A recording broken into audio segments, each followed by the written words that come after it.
Ei, gaidy, sušuko Antanas. Ir kaip pasakoja būna, pagaidino Formanavičių taip, kad jo šikna gavo bonkį. Neskaudžiai, bet taip, kad net jo nulūžęs bibius, vis dar apmoduriuotas bintų daktaro Levando bintais, atrodė dar liūdniau.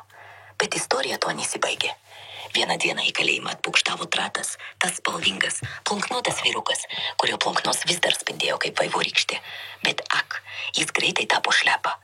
Kalėjimo taisyklės buvo žiaurios, naujokai greit nukrisdavo žemyn.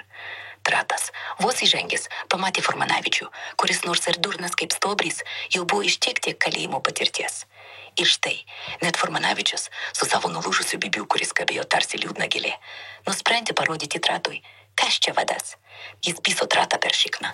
Ne su pykčiu, o tiesiog taip, kaip kalėjime kartais būna, tarsi kvailas ritualas.